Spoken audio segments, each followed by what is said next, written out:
arkadaşlar, kanalıma ve videoma hoş geldiniz. Bu videomda sizlere bu görmüş olduğunuz yanlardan bağcıklı, kenarları açık süveter modelini anlattım bu videomda sizlere. Gerçekten yapılışı son derece kolay, çok hızlı bir şekilde örüp bitirebileceğiniz tatlı bir model oldu. Süveterimizin bedeni 2-3 yaşa uygun. Hemen sizlerle ölçülerini paylaşayım. Beden genişliğimiz 30 santim, boyu da 37 santim. Bu modeli daha büyük ölçüde, yani 4-5 yaşa uygun olacak şekilde örmek isteyenler bu kenarlardaki düz örgü kısımları daha fazla yaparak başlayabilirler. Ben bu süveterime 68 ilmekle başladım. 2-3 yaş için, 4-5 yaş için örmek isteyenler 8 ilmek fazla olacak şekilde, yani 76 ilmekle başlayabilirler. Fazladan olan 8 ilmeğin 4 tanesini bu kısma, 4 tanesini bu kısma ekleyerek bu kısımlarda 3 düz yerine 7 düz örerek süveterlerini örebilirler. 2-3 yaş için 37 santim ölçüsünde hazırladım ben. 4-5 yaş için 41-42 santim ölçüsünde olacak şekilde süveterinizi örebilirsiniz. Onun dışında hiçbir farklılık yapmadan güzel bir şekilde süveterinizi hazırlayabilirsiniz arkadaşlar. Fazladan elde ettiğiniz buradaki ilmekleri yine omuzlar ve yakaya dağıtacak şekilde yaka kısmını da örebilirsiniz. Süveterimizin ön kısmında bu şekilde gördüğünüz bu yapılışı gayet kolay modelleri tercih ettim. Ajurlu burada orta kısımda ve şurada ajurlu modeller, yanında da kahve çekirdeği modelini uyguladım. Hem yapılışı oldukça kolay hem de çok şık bir model oldu. Süveterimin arka kısmını düz örgü olarak tamamladım arkadaşlar. Modeli sadece ön kısımda yer verdim. Ön ve arka parça olmak üzere 2 parça halinde örüp tamamlayacağımız bir model. Omuzlarda birleştirme yaptık. Sonrasında yan kısımlarda da bu balçıklarımızı örerek süveterimizi tamamlayacağız. Süveterimi örmek için Nako Elite Baby kullandım. 1,5 yumaktan biraz fazla olacak şekilde ip kullandım ve 3,5 numara şişleri kullanarak süveterimi ördüm. Aynı renkle örmek isteyen arkadaşlar için renk numarası 6165. Malzemelerimiz hazırsa hemen bu güzelliğin yapımına başlayalım.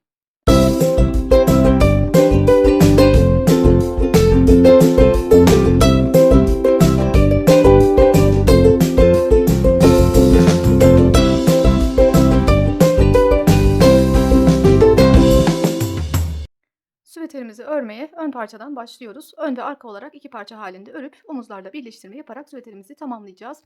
Ön parçam için şişime 68 ilmek attım. Hemen ilmek attıktan sonraki ilk sıradayım, arka yüzdeyim. Örgüm boyunca sıra başındaki 7 ilmeğim ve sıra sonundaki 7 ilmeğim haroşa olarak devam edecek. Kenar lastik kısımları olmak üzere haroşa olarak devam edecek. Ortada kalan ilmeklerle alt kısımda 2 ters 2 düz lastik çalışması yapacağım. Sıra başından ilk 7 ilmeğimi haroşa örerek başlıyorum. 7. 7 ilmek haroşadan sonra ipimi öne alıyorum. Önümdeki 2 ilmeği ters olarak örüyorum.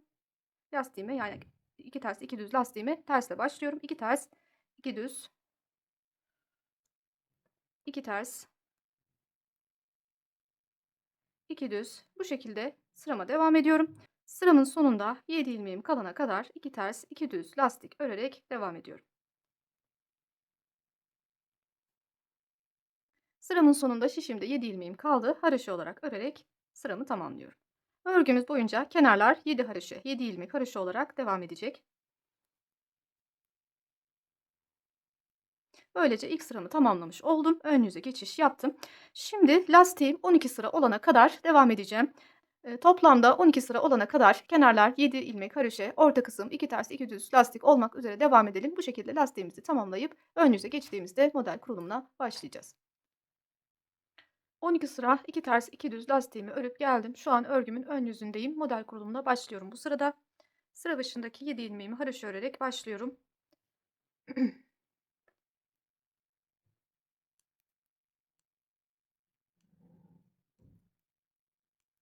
Başlamadan önce şu ayrıntıyı da vereyim. Şişimizde 68 ilmeğimiz var. Model kurulumu için ilmek sayımızın tek sayı olması gerekiyor. O yüzden sıramızın ortasına geldiğimizde, yani ilk 34 ilmeğimizi ördüğümüzde ortada 1 ilmek artış yaparak ilmek sayımızı 69'a çıkararak devam edeceğiz. 7 ilmek haroşadan sonra önümdeki 3 ilmeği düz olarak örüyorum. 1, 2, 3 düz. Sonrasında 2 ters, tekrar 3 düz, tekrar 2 ters. İlk 20 ilmeği bu şekilde devam ettireceğim. 3 düz, 2 ters, 3 düz, tekrar 2 ters, Kaç ilmek örmüşüz bakalım. Yani haroşadan sonra 7 ilmek haroşadan sonra 2, 4, 6, 8, 10, 12, 14, 16, 18, 20 örmüş olduk. 3 düz, 2 ters, 3 düz, 2 ters olmak üzere 20 ilmek örmüş olduk. En son 2 ters ördük. Şimdi önümdeki 15 ilmeği düz olarak öreceğim. İlk 7 ilmeği ördüğüm zaman başlangıçtan itibaren 34 ilmek örmüş olacağım. 1 ilmek artış yapıp tekrar 7 ilmek örüp sonrasında bu 20 ilmek kısmını aynı şekilde devam edeceğim. 7 ilmek düz olarak örüyorum. 2, 3, 4, 5, 6, 7. 7. ilmeğimi ördüğüm şu şekilde 7. ilmeğimi bir kere düz olarak örüyorum. Çevirip bir kere de ters olarak örüyorum. Yani aynı ilmeği 2 kere örmüş. Burada 1 ilmek kazanmış oluyorum. Tekrar 7 ilmek 8 ilmeğe çıkmış oldu. Bu kısımda toplamda 15 ilmek öreceğim. 8 ilmekten sonra 7 ilmek daha düz olarak örüyorum. 2, 3, 4, 5, 6, 7. Böylece sıramın tam ortasında artırdığım ilmekle beraber 15 ilmek düz örmüş oldum. Şimdi bu kısımda olduğu gibi 2 ters 3 düz bu şekilde devam ediyorum. 15 düzden sonra 2 ters 3 düz 2 ters 3 düz devam ediyorum. Sıramın sonundaki 7 ilmek alt kısmına kadar bu şekilde örüyorum. 2 ters 3 düz 2 ters ve son olarak 3 düz örüyorum. Ve 7 ilmek pat kısmını örerek, haroşamı örerek sıramı tamamlamış oluyorum. Modelimizin arka yüzünde herhangi bir farklı işlem yapmadan sadece ilmek yönüne göre ilmeklerimizi örerek devam ediyoruz. Arka yüzlerde örgümüz boyunca hiçbir farklı işlem olmayacak. Sadece ilmek yönüne göre örgümüzü örerek devam edeceğiz. İlk 7 ilmeğimizi haroşa örüyoruz.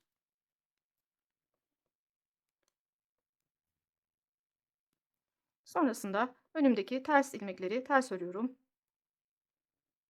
Düz ilmekleri düz örüyorum.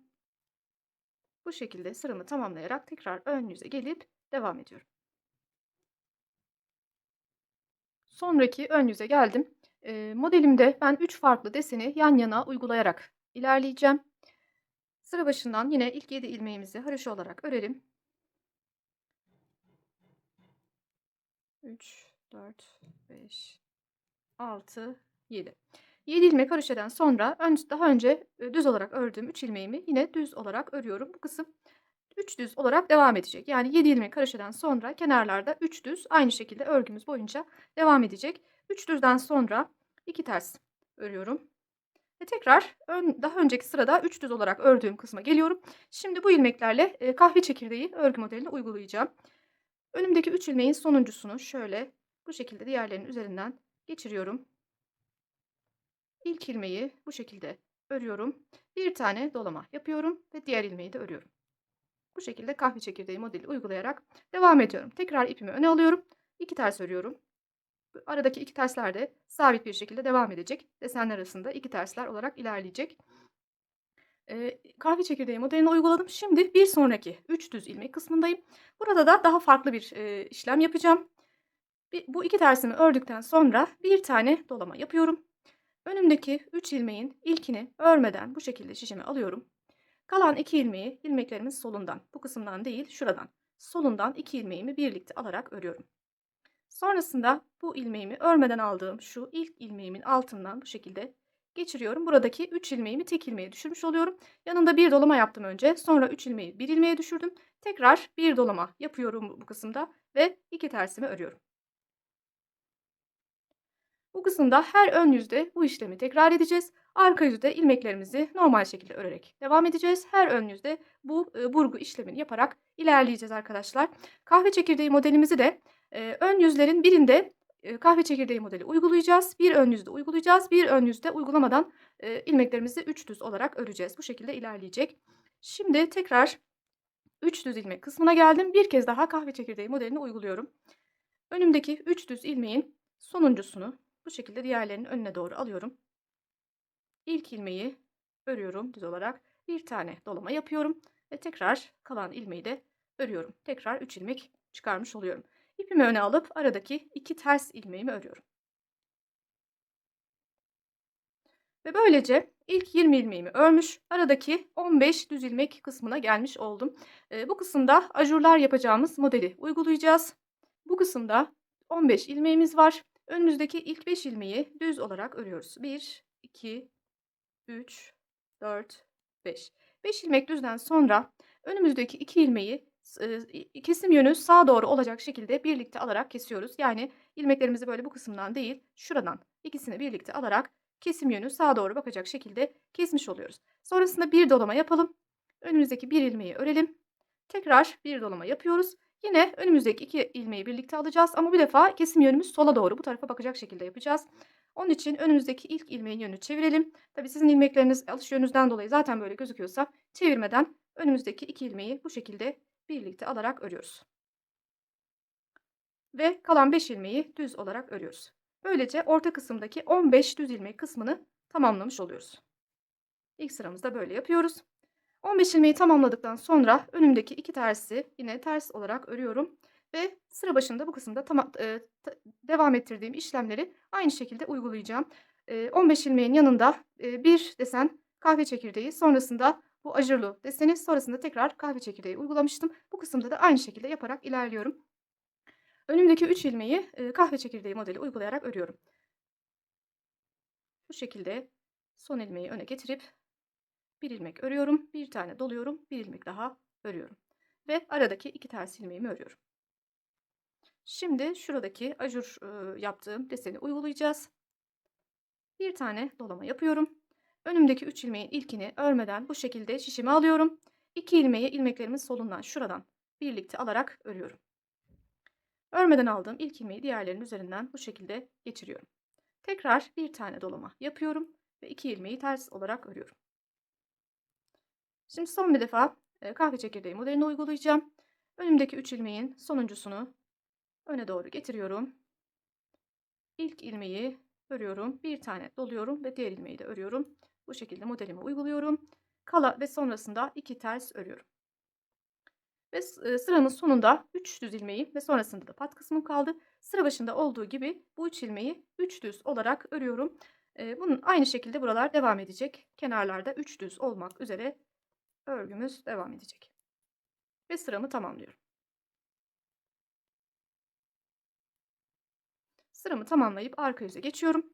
Arka yüzlerde bir önceki sırada söylediğim gibi herhangi bir işlem yapmadan ilmeklerimizi sadece ilmek yönüne göre örerek devam ediyoruz. Ajur yaptığımız kısımlarda yine aynı şekilde ilk 7 haroşemizi örelim.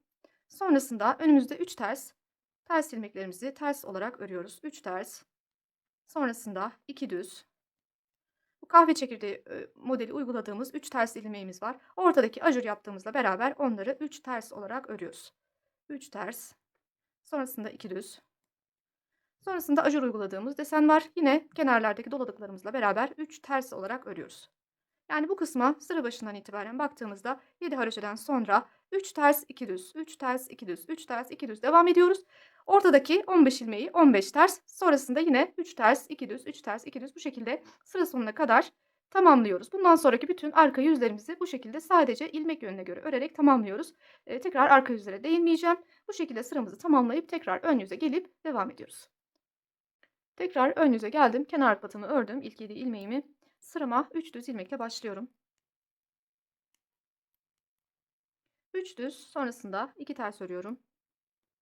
Ve bir önceki sırada kahve çekirdeği modelini uyguladığım ilmeklerime geliyorum. Bu sırada onları sadece 3 düz olarak öreceğim. Bir sonraki sırada işlem yapacağım. Bu kahve çekirdeği modeli uyguladığımız kısımlarda bir sırada işlem yapacağız. Bir sırada işlem yapmadan yani bir ön yüzde işlem yapacağız. Diğer ön yüze geldiğimizde herhangi bir işlem yapmadan 3 düz olarak ilmeklerimizi öreceğiz. Şimdi tekrar 3 düzden sonra 2 ters örüyorum. Ve şu ajurlarla ördüğüm kısma geliyorum. Ajur modeli uyguladığım kısma. Bu modeli her ön yüzde uyguluyoruz. Arka yüzde ilmeklerimizi 3 ters olarak örüyoruz. Her ön yüze geldiğimizde buradaki ajur çalışmamızı yapıyoruz. Bir tane 2 tersten sonra bir tane dolama yapıyorum. Önümdeki ilk ilmeği örmeden şişime alıyorum. Sonrasındaki 2 ilmeği bu şekilde ilmeklerimiz solundan şuradan birlikte alarak örüyorum. Örmeden aldığım ilk ilmeği diğerlerinin üzerinden geçiriyorum. Bu şekilde bir desen oluşturmuş oluyorum. Ve tekrar bir dolama yapıp 2 ters örüyorum. Şimdi tekrar kahve çekirdeği modeline geldim. Önümdeki 3 ilmeği düz olarak örüyorum. Tekrar 2 ters örüyorum. Ve böylece bu kısmı tamamlayıp ortadaki 15 düz ilmek kısmına gelmiş oldum. Buradaki ajurlarımızı kaydırma yaparak bir V şekli olmasını sağlayacağız. Önceki sırada 5 ilmek örüp sonrasında, kesim 2 ilmeği birlikte almıştık. Bu sırada 4 ilmek örerek başlıyoruz. 1, 2, 3, 4. 4 ilmekten sonra önümdeki 2 ilmeği ilmeklerimin solundan, şu kısımdan birlikte alarak örüyorum. Bir tane ajur yapıyorum ve önümdeki 3 ilmeği düz olarak örüyorum. Sonrasında bir ajur daha, bir dolama daha yapıyorum. Önümdeki 2 ilmeği bu defa sola doğru olacak şekilde keseceğim. İlk ilmeğin yönünü çeviriyorum. Onu diğeri arkasındaki ilmekle beraber 2 ilmeği birlikte alarak bu şekilde örüyorum. Ve sonda kalan 4 ilmeği, yani 2 ters ilmek kısmına kadar olan 4 ilmeği yine düz örerek tamamlıyorum. Sonrasında 2 ters, kahve çekirdeği modelini 3 düz, 2 ters ve ajurlu modele geldim. Bir tane dolama yapıyorum. İlk ilmeği örmeden alıyorum. Önümdeki 2 ilmeği sol taraftan bu şekilde birlikte alarak örüyorum. Örmeden aldığım ilk ilmeği diğerinin üzerinden geçiriyorum. Tekrar bir dolama yapıyorum ve önümdeki 2 ters ilmeği örüyorum. Ve tekrar kahve çekirdeği modeline geldim. 3 düz olarak onu örüyorum. Sonrasında 2 ters ve son olarak sıra sonunda kalan 3 düz ilmeğimi örüyorum. 7 ilmek kenar patımı örerek sıramı tamamlıyorum. Bu ön yüzümüzü de bu şekilde tamamladık. Arka yüzde herhangi bir farklı işlem yapmadan ilmeklerimizi ilmek yönüne göre örerek tamamlayalım. Tekrar ön yüze gelip devam edelim.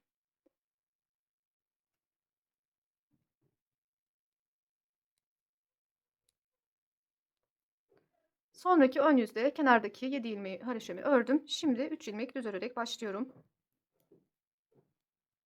3 düzden sonra 2 ters ve kahve çekirdeği modelini uyguladığım 2 tersten sonra kahve çekirdeği uyguladığım kısma geldim.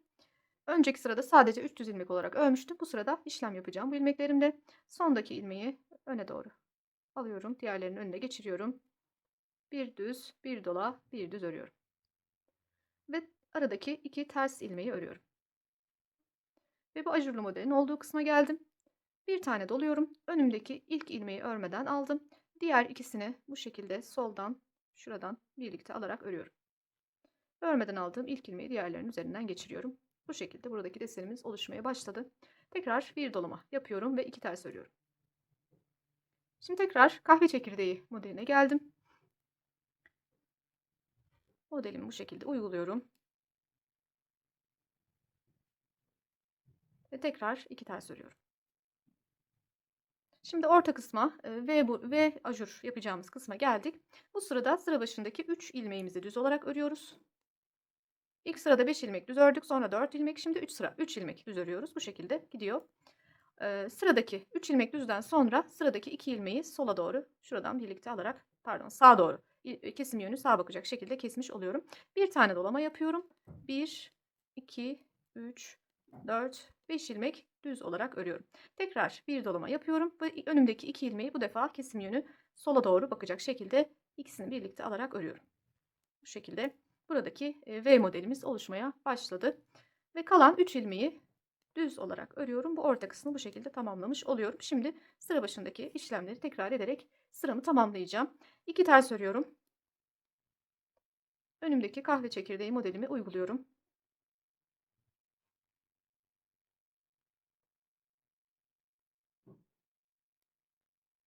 Sonrasında 2 ters. Ajurlu model kısmında bir dola. Bu şekilde bir ilmeği 3 ilmeği düşürmüş oluyorum orta kısımda. Böyle bir burgu modeli oluşturmuş oluyorum. Tekrar bir dolama yaparak 2 ters örüyorum.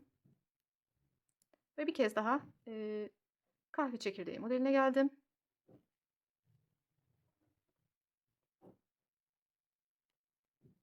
Kahve çekirdeği modelini de örüp 2 ters ve son olarak 3 düz örerek sıramı tamamlıyorum. Kenardaki 7 ilmek haroşamı örüyorum. 3. Böylece bu sıramı da tamamlamış oldum. Arka yüzde ilmek yönüne göre örgümü örerek tekrar ön yüze gelip devam ediyorum. Sonraki ön yüze geldim. Kenar patımı ördüm. 3 düzümü örerek sırama başlıyorum. 3 düz, 2 ters örüyoruz. Bu sırada kahve çekirdeği modelimizi 3 düz olarak örüyoruz. Bir sonraki sırada işlem yapacağız. Böyle bir sırada işlem yaparak bir sırada 3 düz örerek devam edeceğiz bu kısmı. Sonrasında 2 ters örüyorum ve ajur modelini uyguladığım kısma geldim. Bir tane doluyorum. Önümdeki ilk ilmeği örmeden şişimi alıyorum. 2 ilmeği sol kısımdan şöyle birlikte alarak örüyorum. Örmeden aldığım ilk ilmeği diğerlerinin üzerinden geçiyorum. Böylece buradaki modelimiz bayağı kendini göstermeye başladı.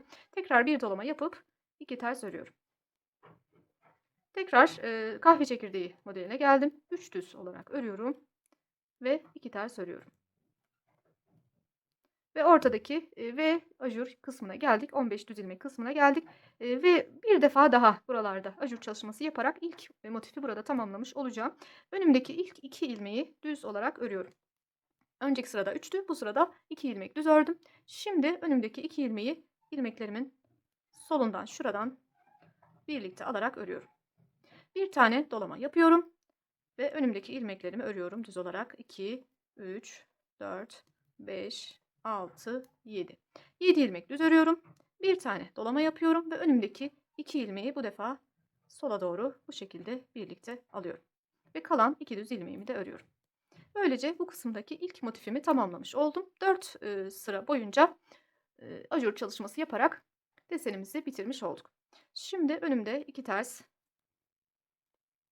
kahve çekirdeği için 3 düz, tekrar 2 ters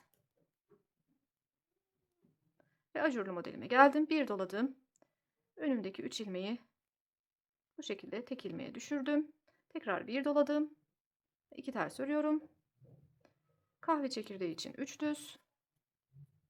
Tekrar 2 ters ve kalan 3 ilmeğimi de 3 düz ilmeğimi örüyorum. Kenar patımı örerek sıramı tamamlıyorum.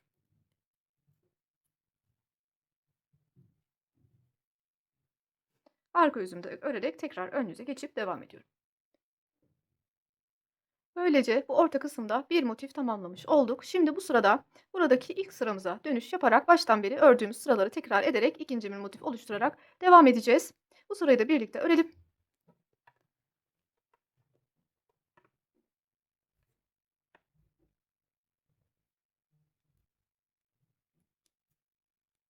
Kenar patından sonra 3 düz örüyorum. Sonrasında 2 ters. Bu sırada kahve çekirdeği modelinde işlem yapıyorum.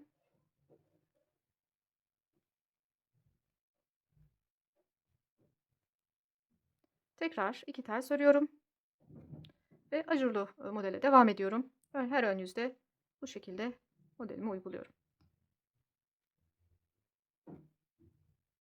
Tekrar 2 ters.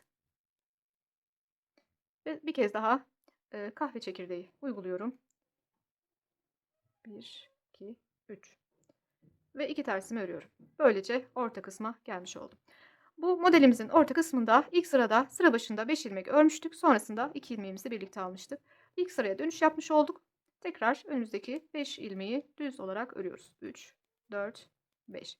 5 ilmek düzden sonra önümdeki 2 ilmeği ilmeklerimin solundan şuradan birlikte alarak örüyorum. Bir tane dolama yapıyorum.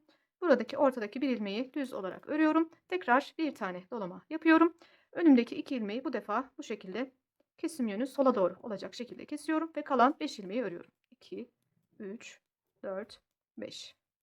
Bu şekilde bu kısmı da geçiyorum ve sırama devam ediyorum. Buradaki işlemleri aynı şekilde devam ettirerek ilerliyorum arkadaşlar. Böylece ilk motiflerimizi tamamlamış, ikinci motif çalışmasını bu sırada başlamış olduk. Motiflerimiz böylece oluşmaya başladı. Şimdi belli bir kısma kadar bu şekilde modelimizi uygulayarak örgümüzde ilerleyeceğiz. Üst kısımda boyun oyuntusunu yapacağımız kısma kadar istediğimiz uzunluğa gelene kadar örgümüzü örüp geliyoruz. Süveterimin ön parçası istediğim uzunluğa gelene kadar örüp geldim. Ortada kullandığımız motifimizi sayalım. 1, 2, 3, 4, 5, 6, 7, 8, 9, 10. 10 motif oluncaya kadar parçamı örüp geldim. 10. motifi tamamladıktan sonra üzerine 2 sıra daha ördüm. Bu son 2 sırayı ön yüzde buradaki aradaki 15 ilmeğimi düz olarak, arka yüzde bu ilmekleri ters olarak örerek son 2 sıramı tamamlamış oldum. Şimdi örgümün ön yüzündeyim, sıra başındayım. Bu sıramı da normal şekilde örüp tamamlayacağım. Sıra başından başlayarak motiflerimi devam ettireceğim. Ortada kalan 15 ilmeğimi yine düz örgü olarak örerek bu sıramı tamamlayacağım. Arka yüze geldiğim zaman süveterimin yaka kısmını oluşturmaya başlayacağım. Haroşa bir yaka yaparak parçamızı tamamlayacağız. Şimdi ön yüzü tamamlayalım. Arka yüze geçip ortada kalan ilmeklerimizi haroşaya çevirerek devam edeceğiz. Ön yüzde sıramı tamamladım ve ilmek sayımı 3 parçaya ayırdım. Şişimde toplam 69 ilmeğim var. İlmeklerimi kenarlar 15 ilmek, orta kısım 39 ilmek olacak şekilde ayırdım. Şu an arka yüzde sıra başındayım. Sıra başındaki ilk 15 ilmeğimi ilmek yönüne göre öreceğim. Ortada kalan 39 ilmeğimi haroşaya çevirerek devam edeceğim. Sonda kalan 15 ilmeğimi yine ilmek yönüne göre örerek bu sıramı tamamlayacağım. Sıra başındaki 7 haroşamızı örerek başlıyoruz.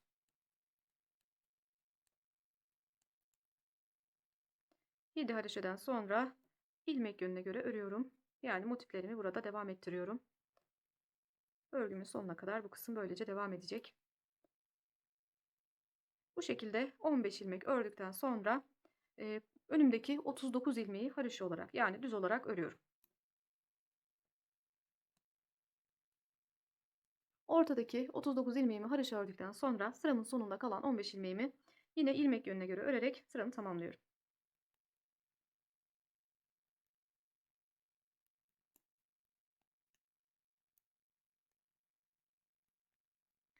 Böylece arka yüzde yaka için olan ilmeklerimi haroşaya çevirmiş oldum. Şimdi bu orta kısım 5 diş haroşa oluncaya kadar bu şekilde devam edeceğiz. Kenarlarda yine şurada motifimizi aynı şekilde uygulayacağız. Orta kısmı 39 ilmek haroşa olmak üzere devam ettireceğiz. 5 diş haroşa olduktan sonra yaka kesimini yaparak omuzlarımıza devam edeceğiz. Yakam için 5 diş haroşa örüp geldim.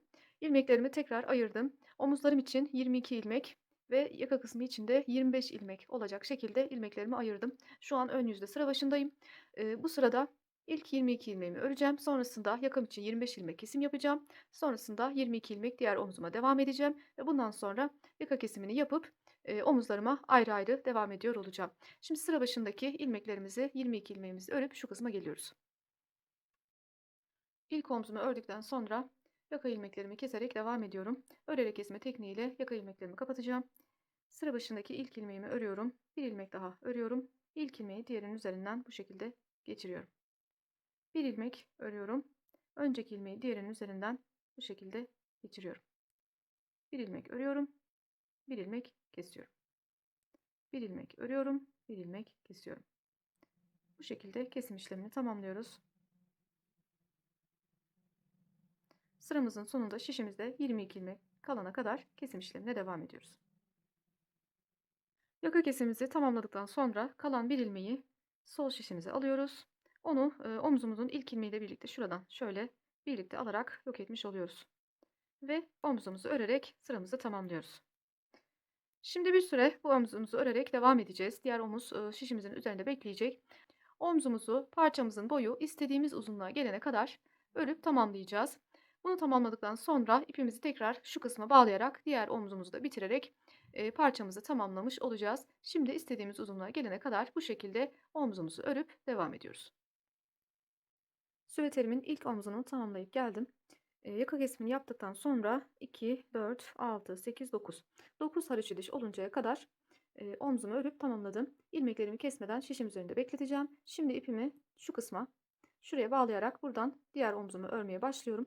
Bunu da aynı şekilde 9 haroşa diş oluncaya kadar örüp ön parçamı tamamlamış oluyorum. Diğer omzumuzu da 9 haroşa diş örüp ön parçamızı tamamlamış olduk. Bu şekilde parçamız tamamlandı. Şimdi arka parçamıza başlıyoruz. Aynı sayıyla başlayarak arka parçamızı öreceğiz. Ben bu şekilde başlangıç yaptım.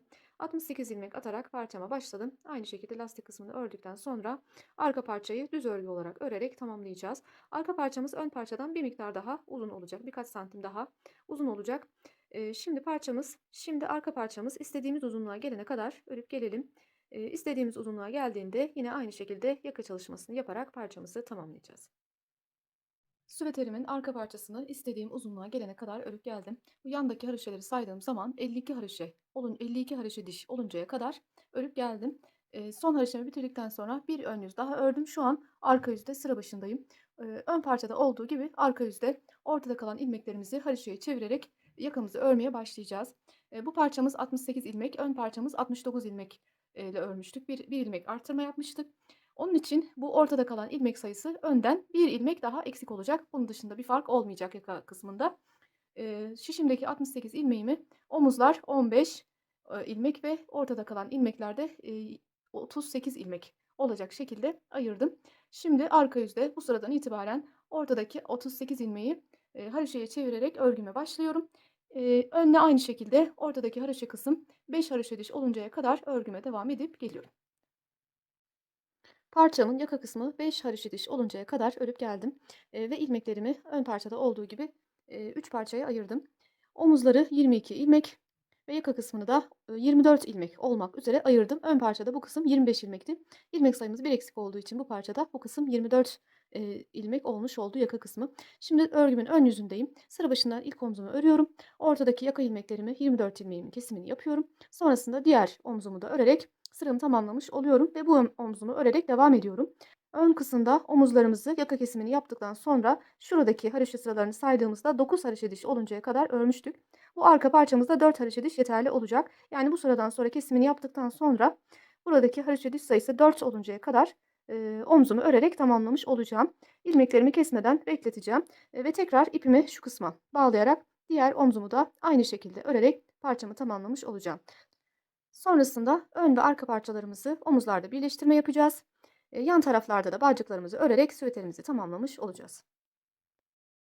Arka parçamın omuzlarını tamamlayıp geldim. Yaka kesimini yaptıktan sonra her iki omzum için 4 diş daha örerek omuzlarımı tamamlamış oldum. Şimdi bir tığ yardımıyla omuzları birleştireceğiz. Ön ve arka parçamızı birleştireceğiz.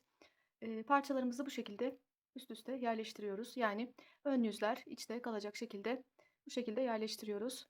Şöylece omuzlarımızı birlikte alacağız. Bir tığ yardımıyla ilmeklerimizi birleştireceğiz. Şimdi ipimin olduğu şu ilmeğimi tığımın üzerine alıyorum. Sonrasında bir ilmek de ön taraftan alıyorum. Bu iki ilmeği birlikte örüyorum. Bir ilmek ön parçadan alıyorum. Bir ilmek arka parçadan alıyorum. Tığımın üstündeki ilmekle beraber üçünü birlikte örüyorum. Bir ilmek ön parçadan alıyoruz. Bir ilmek arka parçadan alıyoruz. Üçünü birlikte örüyoruz. Bu şekilde omuzlarımızı birleştiriyoruz. Bir ilmek önden, bir ilmek arkadan alıyoruz ve birleştiriyoruz.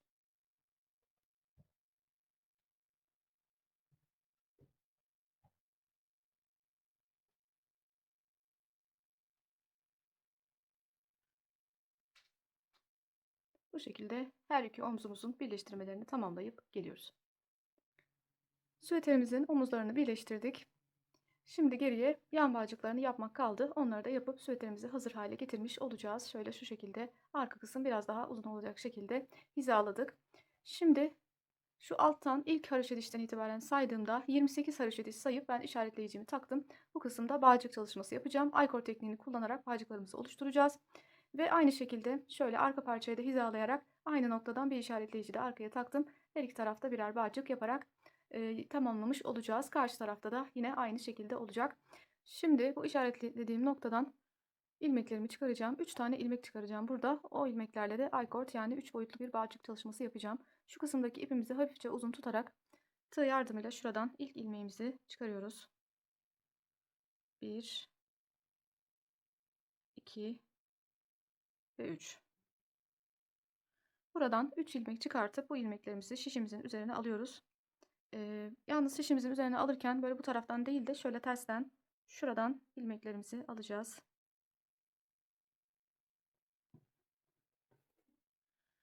Ve şöyle şuradan örmeye başlayacağız. Ama öncesinde arkada şu uzun tuttuğumuz ipimizin ucuyla sabitleyelim. Burada 2 tane düğüm atalım.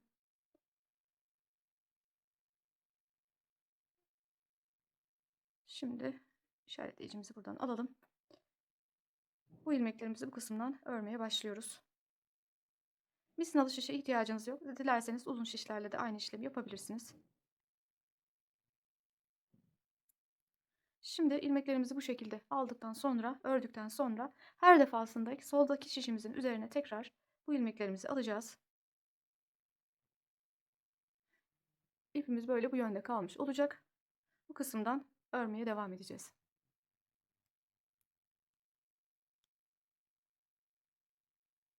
İlk sıralar olduğu için biraz zorlanabilirsiniz. Şöyle. Şimdi tekrar ilmeklerimizi böylece soldaki şişimizin üzerine alıyoruz. Bu kısımdan örmeye devam ediyoruz.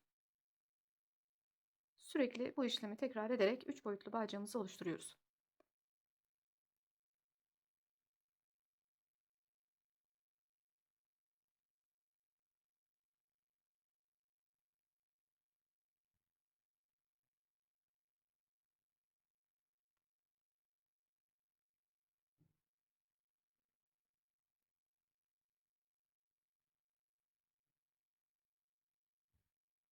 Böylece bağcığımız oluşmaya başladı. Her defasında bu 3 ilmeğimizi tekrar sol şişimizin üzerine alıyoruz. Bu taraftan örerek devam ediyoruz.